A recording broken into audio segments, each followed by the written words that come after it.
Yeah, we're back with you asked me about my Lions, and I'll open up the question so it's not just me talking and maybe give more insight. But I think my season will be okay. I mean, like I said, it all rides on Matthew. I got the players and plays. I need a better offensive line because that's part of the problem with Matthew is he gets rushed, and once he gets rushed, he's a little bit like Kurt Warner used to be. When you get rushed, you just it took him a second to get used to the blitz. So. Yeah, look at over your team. Your team's intriguing because I know you went from being a Charger owner to a Lions owner, and you kind of went from Antonio Gates to Pettigrew and Scheffler. When you have those two tight ends, it's how are you gonna utilize these guys to their best ability? That's a key because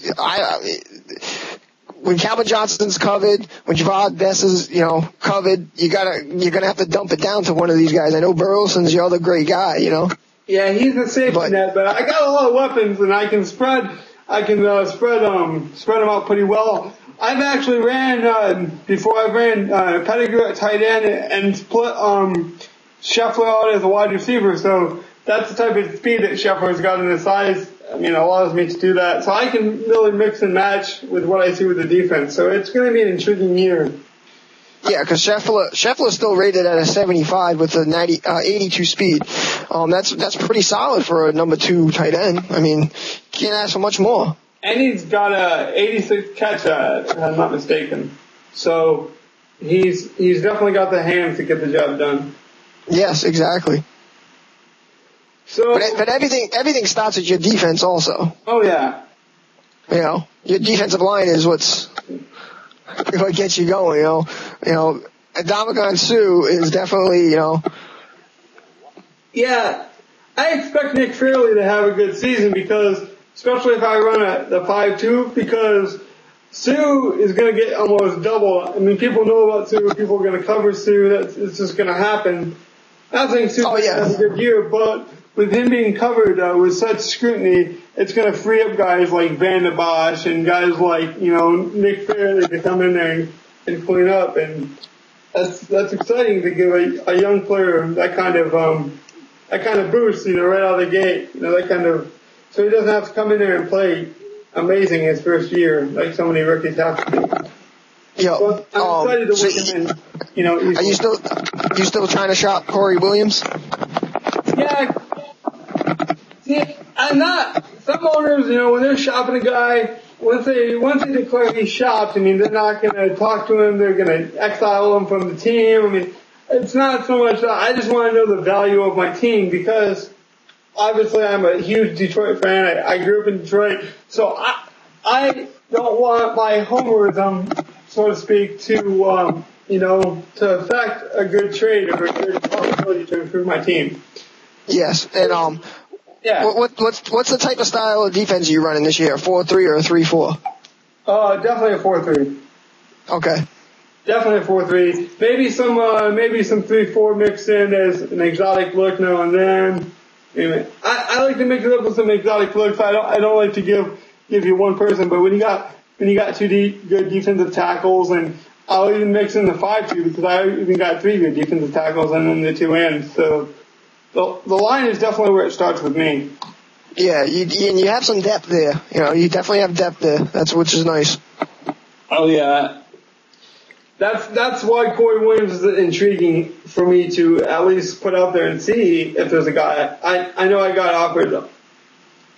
have offered a trade, and I've went back and forth on if I want to do something like that or if I want to do this.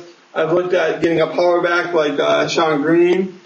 Yo, the one guy that stands out for me on your offensive wise is Miguel LaShaw, your running back.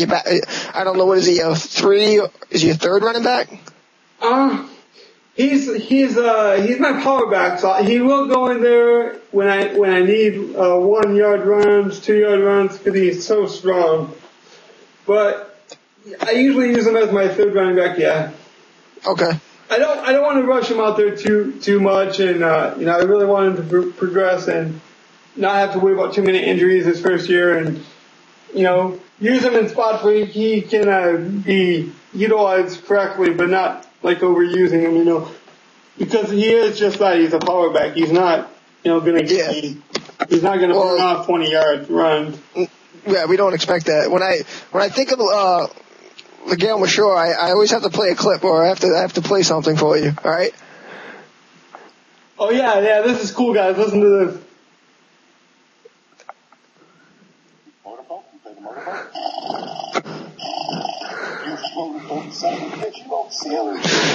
Yeah, I just have to play that. I don't know. For some reason, those big backs make me think of that. Yeah, the big motor backs. We couldn't really hear it, Stocks, on this end. I don't know if you can adjust any volume and see if you can play it again, because it really is a good clip, and we're going to try to use more audio clips in the coming weeks. So we're trying it out on the first edition to see how it works, and like we did in the first week, we will get better with this, like we did with the first podcast. I mean, it takes time, but this stuff is fun for us again. But yeah, he definitely is a motorboat type of running back. He's not going to get you huge yards, but he's going to get you stuff that matters. Yep. For speed or for comfort? What you do with them? Motorboat? You play the motorboat? There you go. Yeah. All right. Had to break up the show with some humor. Oh yeah. But there'll be plenty of motorboat and drops this year. I'll find a drop for my speedier back like Best, because I hope he takes a couple to the house. Let's go back to taking some of these games for fun. Let's see. We got Oakland and Denver. Any thoughts on Oakland and Denver? Oakland, Denver. Denver's defense suspect. They still got Champ Bailey. Yep.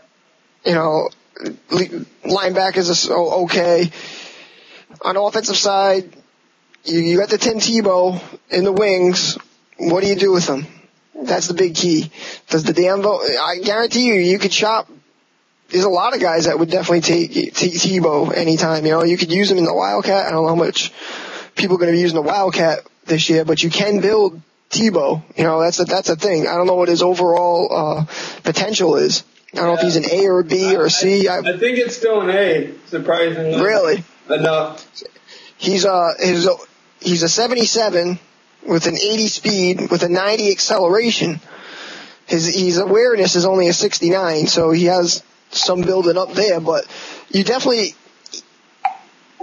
the Denver owner could shop him or keep him and maybe shop Kyle Orton, which is an 82. You can go a bunch of different ways. I'm not a big No-Show Moreno fan. I think his 85 is a little high for me. I don't believe he's an 85. He's one of those guys I don't think that plays like an 85 in a game. Now, prove me wrong. No. I got the Denver Broncos this season, so honestly, bring LaShawn at my line, and I don't think he'll do much. Yeah, on defensive side, they still have Brian Dawkins, which is an 87, which I think is a little high. Just looking at their team, they have some holes, but they still have the pieces, and I think it all revolves around a person, what would they do with Tebow or not, Yeah. Are you going to be more of a packing passer and go with the more sturdy, Kyle Orton? He's not flashy, not gonna wow you, but he's the manager. He's the guy that you don't expect a mistake. But if you put Tim Tebow in there, you're expecting a wow factor. You're expecting, to run and to scramble and to get those, non-quarterback yards, as I like to call them, the yards that quarterbacks normally don't get, that you can get at that position using Tebow. But that comes at a cost, so it's all about, what do you want to do? And on the Raiders side, a lot of speed at the wide receiver position. You got, Haywood Bay with a 97 speed. I had him last year in 11. A decent wide receiver, not really good over the middle. You got to get the ball in his hands quick, make things happen. He's got Lewis Murphy at a 93 speed. He's got Ford with a 98 speed. You have a lot of speed at these small wide receivers positions. McFadden still there. I think McFadden's a really good running back.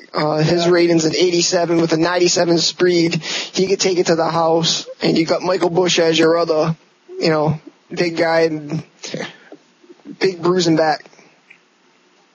If I was to pick out of those two, I would give the edge to the Raiders, probably just because of the speed. Talking about speed, he's also going to use a Tim Tebow-like quarterback. He's gonna run with Pryor and all accounts. Yep. He's not shy about saying that. So I don't know if that means Jason Campbell's on the bench or if he's going to try it out for a few weeks. But he says Pryor's his guy. And if you got Pryor 90 speed, you got those wide receivers you already mentioned. You got McFadden run DMC. You're gonna have speed on that. Yeah, exactly. Who would you take in this game? I'm gonna go with the Raiders on a surprise pick. I think. Yeah, I like the Raiders this year. They're not too bad. Tough and dirty, We'll see. I mean, the only problem I have with Pryor is he's got 40 awareness, so. Ouch. But how much does awareness really matter? We'll find out in that game. Exactly. Moving on, we have the New England Patriots at the Miami Dolphins. Well, let's take a minute and let's talk about real football.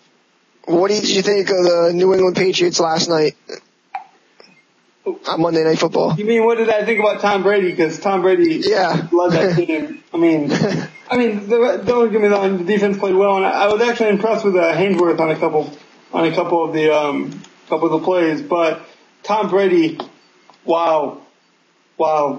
Yeah. I was actually wrong about Ben Jarvis-Green. I thought he was a one-year wonder. I thought he was kind of a bust. But just some of his runs last night just made me have to think twice about what I was talking about him last year. He's a really good all-around running back. He does everything, a little bit of inside, a little bit of outside, and catch the ball, so I was wrong about him. Well, that takes a man to admit you're wrong, and I'll tell you another guy who hopes that we're wrong, and man, I guarantee you the Miami Dolphins do not want the real results to happen. He doesn't want Tom Brady to throw like he threw in Monday Night Football. But Madden, he's got Bush, he's got Cameron Wake, who had a good game in real life. So he can slow down Tom Brady, but just like in real life, it's a big task. Oh yeah, definitely. Miami Dolphins have some exploiting holes that they really need to finish up. They have a good offensive line with Jake Long, but they need to cover up the other side now.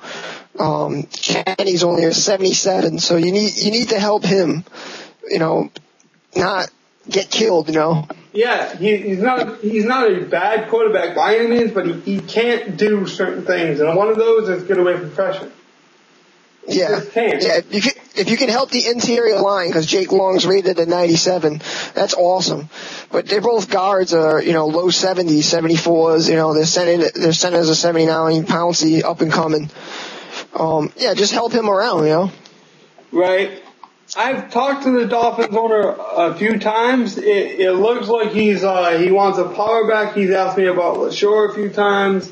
He seems to be an all account a good runner, so maybe with Reggie Bush he can do something. I guarantee he doesn't want what happened on Monday Night Football to happen to him in Madden. So no, because losing Ronnie Brown and Ricky Williams definitely hurt their running game, and I don't think Bush can carry that team for him in Madden and in real life.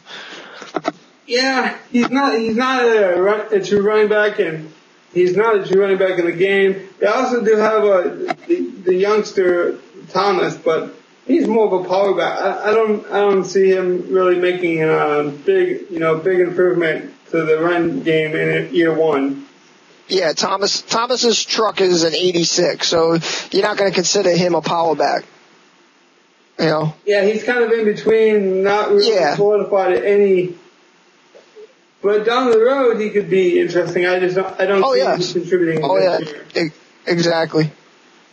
But again, prove me wrong if you must. But I mean, I would take the Pats in that game. Yeah, definitely the Pats. I'll take the Pats as well, and we'll come back with another segment right after this.